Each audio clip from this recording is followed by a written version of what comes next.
മുഖവരില്ലാത്ത കാര്യത്തിലേക്ക് കടക്കുക. ഞാൻ ഇന്നത്തെ വീഡിയോയിൽ ഇതുപോലുള്ള ഒരു സ്റ്റാൻഡ് ഈ റാക്ക് വെച്ചിട്ട് എങ്ങനെയാണ് വാർഡ്രോബ് നല്ല നീറ്റായിട്ട് അറേഞ്ച് ചെയ്ത് എടുക്കാന്നുള്ളതാണ് കാണിക്കാൻ പോകുന്നത്. ഞാൻ ഫസ്റ്റ് വീഡിയോ ഡ്രസ്സിൻ്റെ ഇട്ട് ഈ ഷെൽഫ് മൊത്തം വാർഡ്രോബ് അറേഞ്ച് ചെയ്ത് വെച്ചത് കാണിച്ചിട്ടുണ്ടായിരുന്നു. പക്ഷെ എങ്ങനെയാണ് ഓരോ ഡ്രസ്സും ഫോൾഡ് ചെയ്യുന്നതെന്ന് ഞാൻ കാണിച്ചിട്ടുണ്ടായിരുന്നില്ല.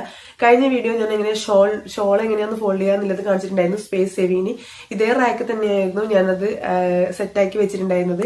അപ്പൊ ഈ 4 തട്ട് വരുന്നുണ്ട്. അത് 4ലും ഓരോരോ ഡ്രസ്സാണ് ഞാൻ സെറ്റാക്കി വെച്ചില്ല. അത് ഓരോരോ വീഡിയോയിലായിട്ട് കാണിക്കാം.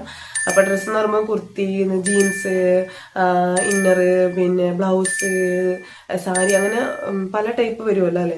അപ്പോൾ ഓരോന്നും എങ്ങനെയാണ് ഫോൾഡ് ചെയ്ത് നീറ്റിൽ വെക്കാന്നുള്ളത് ഓരോ വീഡിയോ ആയിട്ട് കാണിക്കാം. ഇന്നത്തെ വീഡിയോയിൽ ഞാൻ കാണിക്കാൻ പോകുന്നത് ഷിമ്മി എങ്ങനെയാണ് അറേഞ്ച് ചെയ്ത് വെക്കാന്നുള്ളതാണ്. നമ്മൾ മടക്കി വെച്ചാൽ ചിലപ്പം ഒരു ഡ്രസ്സ് എടുക്കുമ്പോൾ കയ്യിൽ നിന്ന് വീണ് പോയാൽ അത് എല്ലാം അഴിഞ്ഞു പോകുമല്ലേ. അപ്പൊ അങ്ങനെ ആകുമ്പോൾ പിന്നെ ആദ്യം ബുദ്ധിമുട്ടാണ്. ഇത്തരത്തിൽ ഫോൾഡ് ചെയ്ത് വെക്കുന്ന സമയത്ത് നമ്മളെ ഡ്രസ്സ് അലങ്കോലാവൂല. അപ്പൊ നമുക്ക് സൗകര്യം ആവുകയും ചെയ്യും. അഥവാ വീണ് പോയി എടുത്ത് വെക്കാൻ പോലും.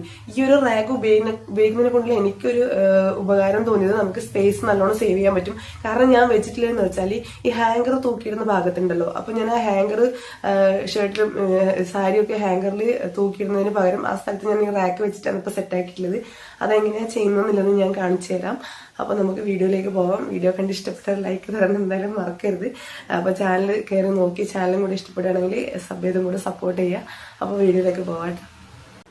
ഇപ്പം ഞാൻ ടേബിളിൻ്റെ മുകളിൽ വെച്ചിട്ട് ഫോൾഡ് ചെയ്യുന്നൊരു ടെക്നിക്കൊന്നല്ല കാണിക്കുന്നത്. സാധാരണ എല്ലാവരും ടേബിളിൻ്റെ മുകളിലോ അല്ലെങ്കിൽ ഏതെങ്കിലും ഒരു സ്ഥലത്ത് വെച്ചിട്ടായിരിക്കും ഫോൾഡ് ചെയ്യുന്നത് കാണിക്കുക. പക്ഷെ നമ്മൾ കയ്യിൽ വെച്ചിട്ടുണ്ടെങ്കിൽ നമുക്കിങ്ങനെ പെട്ടെന്ന് ഫോൾഡ് ചെയ്തെടുക്കാൻ പറ്റും കേട്ടോ.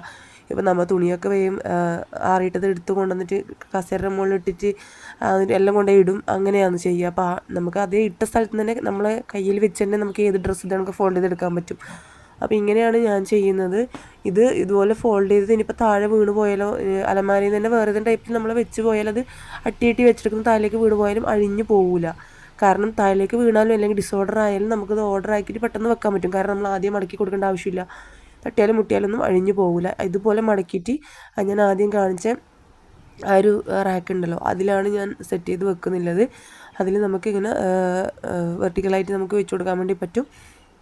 അപ്പോൾ നല്ല നീറ്റായിട്ട് നമ്മൾ അലമാര നിൽക്കുകയും ചെയ്യും. കാണാനും നല്ല വൃത്തിയായിരിക്കും, എടുക്കാനും സൗകര്യമാണ്. ഞാൻ ഈ ഒരു ടവല് നമ്മളെ ഈ ഹാങ്കറൊക്കെ ഇടുന്ന സ്ഥലത്ത് ഞാൻ ആദ്യം സാരിയാണ് വെച്ചിട്ടുണ്ടായിരുന്നു. അത് മാറ്റിയിട്ടാട്ടോ ഞാൻ ഈ കർച്ചീഫ് അവിടെ വെച്ചിട്ടുള്ളത്. ഈ കർച്ചീഫാണ് സാരി ഉണ്ടായിടത്ത് നിലവിൽ വെച്ചിട്ടുള്ളത്. ഇപ്പോൾ സാരിയൊക്കെ ഞാൻ മടക്കിയിട്ടാണ് വെച്ചിട്ടുള്ളത്. അത് പിന്നത്തെ വീഡിയോയിൽ കാണിക്കാം. ഇതിപ്പം ഇങ്ങനെ നിങ്ങൾ ചെയ്ത് നോക്കിയിട്ട് എങ്ങനെയാണെന്നുള്ളത് അഭിപ്രായം എന്തായാലും അറിയിക്കണം കേട്ടോ വീഡിയോക്ക് താഴെ. അപ്പോൾ അടുത്ത വീഡിയോയിൽ സന്ധിക്കും വരേക്കും വണക്കം. ബൈ അച്ചു.